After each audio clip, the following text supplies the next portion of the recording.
Morning friends, let's get started with our first subject, control system. Topic number 1, basics of control system.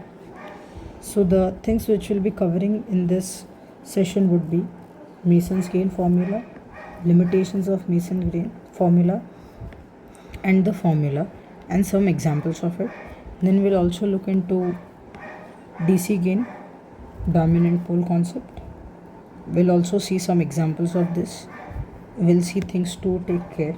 Then we'll look into steady state error of unity feedback and non-unity feedback, how to convert non-unity to unity feedback. In this we'll also look at Ka, Kp, Kv coefficients and error and how we'll use to find out error from them. Then we'll also look into poles at zeros as infinity concept. Then we'll look at sensitivity of open loop, closed loop. Then we'll look into steady state error with a disturbance, and then we'll wrap up this discussion. We'll try to cover this whole thing in 15 minutes. So let's get started with Mason's gain formula. So Mason's gain formula gives us output upon input ratio, that is transfer function. It gives us Cs upon Rs, and the formula for that is sigma pk, that is path gain, del k upon del. What is pk, what is del k, and what is del, we'll see shortly. But before that, let's understand one of the limitations of Mason's gain formula, an important limitation. So in Mason's gain formula, one thing I want you to observe is it is having input node in bottom. Okay, input node in bottom. Now why this input node is very important? Because there is always a confusion between input node and initial node. Okay, so the node in which incoming and outgoing both are there is called as initial node. An input node has only outgoing arrow. So in Mason's gain formula, the denominator always has to be input node.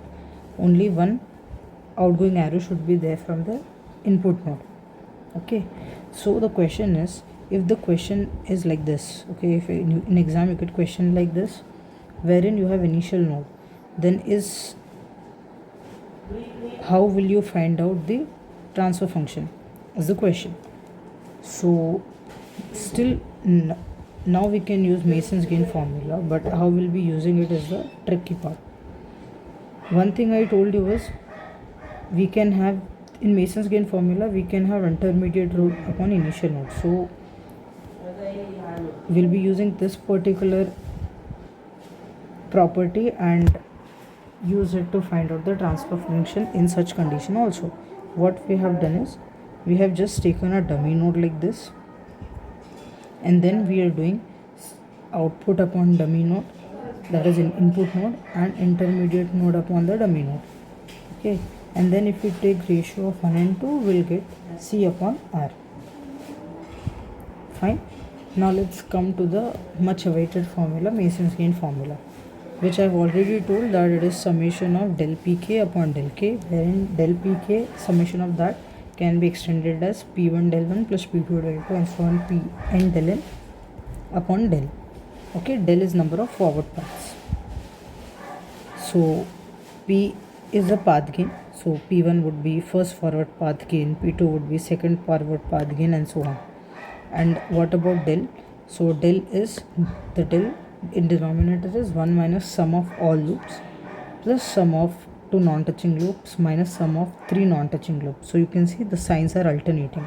1 minus sum of all loops plus sum of 2 non-touching loops minus sum of 3 non-touching loops, and so on. What is del k? So let's take example of del 1.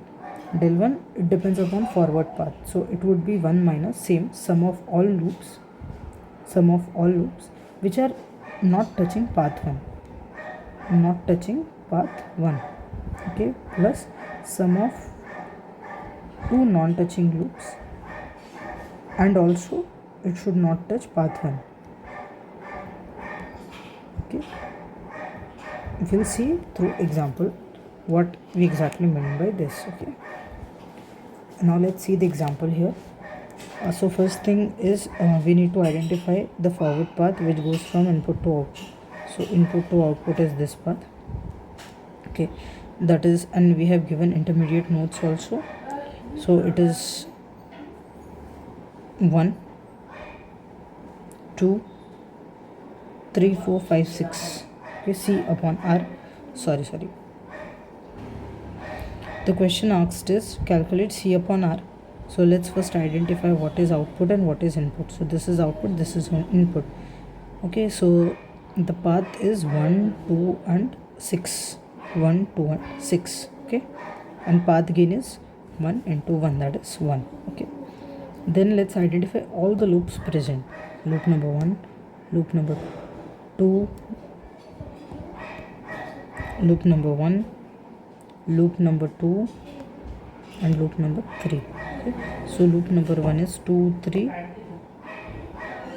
loop number 2 is 4 5, and loop number 3 is 3 4 5. Okay, 3 4 5, and the respective gains we have written from. So this is a technique actually which I usually follow. I write the node names also. I write properly node names. This will help me to find out the non-touching loops. Okay, so non-touching loops are definitely L1 L2 are non-touching loop. L1 L3 has 3 in common, so it can't be a non-touching loop. L2 L3 has 4 and 5 in common, so only non-touching loop is L2 L3. Okay, L2 L3. So we have got del k, and del k is independent of path. So this we haven't considered any path, so this is del done. Now what about del 1? Path 1, so it is 1 minus, so p1 into 1 minus sum of loops not touching path 1, not touching p1.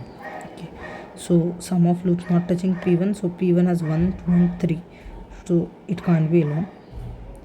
Can it be L2? Yes, so it can be L2, it can be L3. Okay, so it will be p1 into 1 minus L1, okay, plus L2. So that's what we have done here, and after doing that we would get the ratio C by R.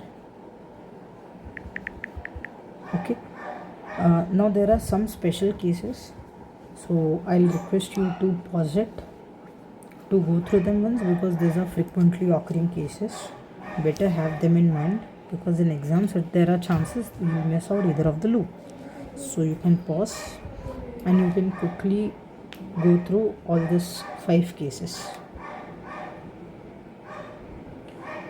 Now comes a question depending upon the concepts which we have learned, an applicative part. So there's an electrical network, this is an electrical network, and this is a figure. Okay, and these are the options. We need to find out, identify G2 and HS. Now we can go through a very technical method wherein we'll ignore this. We'll first calculate properly I1 is I2 is, and then we'll try to fit in here. Okay, and that is method number 1. Okay, you can try it out. Now method number 2 is very interesting. You need to use this graph. Okay, so first write the transfer function of this graph. So when you write transfer function of this graph, it comes out to be this. Okay, what I mean by this is, see, what I mean is I2s is nothing but G2 I1s. Okay, and I1s is nothing but V1 G1 plus H I2. Okay, so clearly if you find out, I2 can be found out. Okay, basically this is I1 and this is I2, so we can use normal current division principle to find I2, that is I1 into Z3 upon Z1 plus Z2 plus Z3. Okay, which shows that this is nothing but G2 is from here. Correct, so we can completely discard this 2, and then when you solve this loop, particular loop, we'll be able to get VH also. Okay, you can try it out, and I'm showing you the solution. You can take a snap and try it out later. Fine. Okay, So let's move ahead. Now let's quickly go and look at the formula sheet. So whenever one point to take in care is whenever there are basic questions, kindly look into whether it's open loop transfer function is asked, closed loop transfer function is asked, or what is exactly asked. We have already covered Mason's gain formula. We have already seen the limitation of it, that at bottom initial node should not be taken, it should always be an input node. Now, there is one of the technique, initial node can be always ignored. Okay, you can completely ignore it. Any intermediate loop with gain 1 also can be ignored, but if the gain is -1, 2, 3, anything apart from 1, it should be considered. Okay, intermediate. Initial node, at the beginning for initial node self loop, any gain can be ignored totally. Okay. Then point we have also discussed that for complex questions, numbering of nodes will help us to take in consideration non-touching loops and not miss out on any. Okay. Then in many questions I have come across, I have seen that whenever such condition occurs, we forget taking it as one loop. Okay, but we can short this up. This is a short thing and we can convert it into one complete loop. Then how do we draw electric network? So for drawing electric network, we can take alternate V and I. And with that, we can have these two are frequently coming networks. So you can directly use the shortcut. V0 upon V1 is pretty simple, Z2 Z1 plus Z2. For this particular thing, when you have 4 resistors, the technique is, in numerator there will be Z2, Z4 multiplication, and denominator it will be Z1, then Z2 plus Z3 plus Z4 plus Z2, then Z3 and Z4 addition. Fine, correct. Then let's compare between positive and negative feedback. So we know that for positive feedback it was 1 minus GH, transfer function it is 1 plus GH. So definitely gain is higher for positive feedback, stability is lesser, bandwidth is less, and accuracy is less. Okay, now there are certain limitations to transfer function, and that's why we learn state space analysis. We'll see that later. But what are the limitations? That if suppose initial conditions are there, we cannot use this, and it is only applicable for LTI, linear time invariant systems. Now for example, there is a closed loop transfer function and you need to make open loop with unity feedback. So what you will do is, there is a numerator, there is a denominator. So straight away you can do numerator upon denominator minus numerator, and that will give you open loop transfer function with unity feedback. Okay, so to convert this to this, we will be using numerator upon denominator by numerator. That will basically give us GS. And what is the application of this? For calculating Kp, Kv, Ka for steady state error, we need to use GS only, open loop transfer function only. Let us keep that in mind. Now steady state error. There are two cases for steady state error: unity feedback and non-unity feedback. For unity feedback, formula is pretty simple. Limit distance to 0, SRS upon 1 plus GSHS. Or else we can go by calculating the steady state error from shortcut, that is 1 upon 1 plus Kp, 1 upon 1 by Kv, 1 upon 1 by Ka. So what is Kp, Kv, Ka? Kp is limit distance to 0 G of S. So this is open loop transfer function with unity feedback. Okay, Kv is limit s tends to 0 SGS, K is limit s tends to 0 S square GS. These are Kp, Kv, Ka coefficients. To find steady state error, we'll do 1 upon 1 plus Kv, 1 upon 1 plus Kp, 1 upon Kv, and 1 upon Ka. For non-unity feedback, there are 3 cases. But before going that, we'll see when can we find the steady state error. So to find steady state error, the system should be stable. For unstable system, we cannot find out steady state error.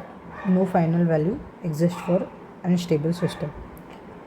Then coming to non-unity feedback. Non-unity feedback, there are 3 cases. Which formula to use will be depending upon what is asked in question. By default, we do limit s tends to 0, SRS 1 plus GSHS, this is by default. But if it is defined that steady state error E of t is equals to R of t minus E of t, then you will do limit s tends to 0 SRS into 1 minus transfer function.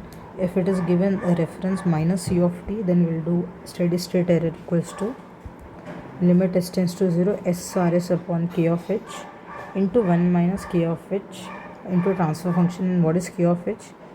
Is h of s for s equals to 0. So whatever value you will get, that is basically k of h. Okay. And then concept number 2 is dominant pole and DC gain. So we can use dominant pole when the ratio of poles is greater than 5. But the point to be taken in consideration is DC gain before should be equals to DC gain afterward, and poles at origin are ignored for DC gain. Fine.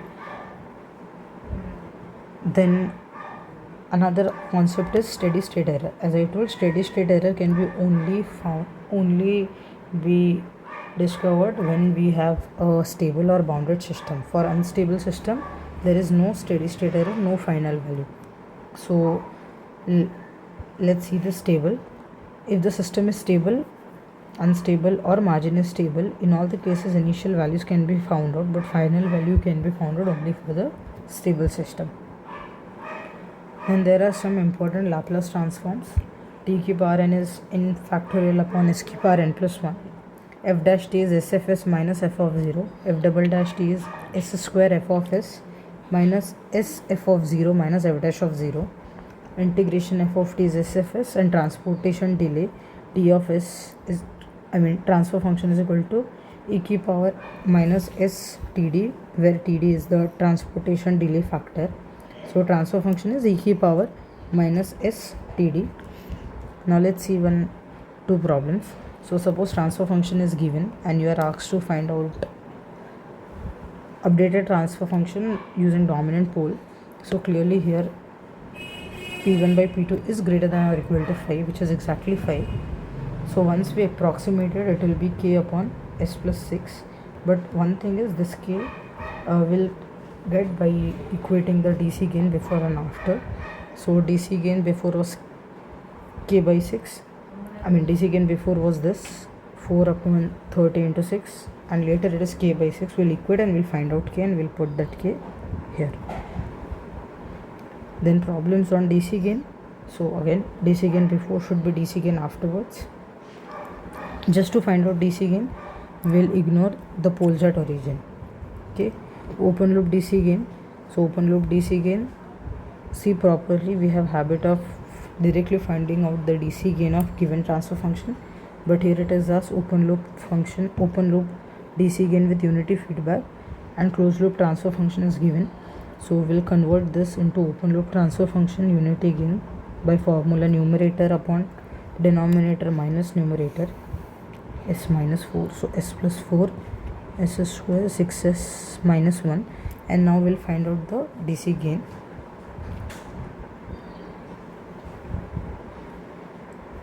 Which comes out to be 4. And then we'll look at 0 at infinity concept. So let's say if there are more number of poles than zeros, so number of zeros is infinity is p minus z. Then comes sensitivity concept. So for sensitivity concept, there are two types of question. So it will directly ask sensitivity or percentage change. Percentage change meaning del t upon del t upon t or del g upon j, that is percent change. Or it can be directly sensitivity. Sensitivity is del t upon del g into g by t. So sensitivity with respect to forward gain for closed loop transfer function is mod of 1 upon 1 plus gh. With respect to feedback for closed loop transfer function is minus gh upon 1 plus gh. We need to make sure that sensitivity is always positive, so we'll be taking mod. For open loop transfer function, del tau upon del g into g by t is equals to 1. So basically del t upon t is equals to del g upon g. One thing we can observe is sensitivity is much more sensitive to feedback. then to forward path. Okay, then step response is integration of impulse response. Then concept of disturbance or noise as input is, we need to make sure that there are two inputs taken like this, E of s, and there is a disturbance. Now since disturbance is added, here we have used the plus sign, so error because of input would be same, rs srs upon 1 plus gs g1 g2 upon hs. Error because of d of s will be d of s d of s upon 1 plus g1 g2 into h of s, and an added thing will be g2 of s because of this gain. Yeah, so with this we can wrap up our first chapter, basics. Thank you. Let's do it. subscribe.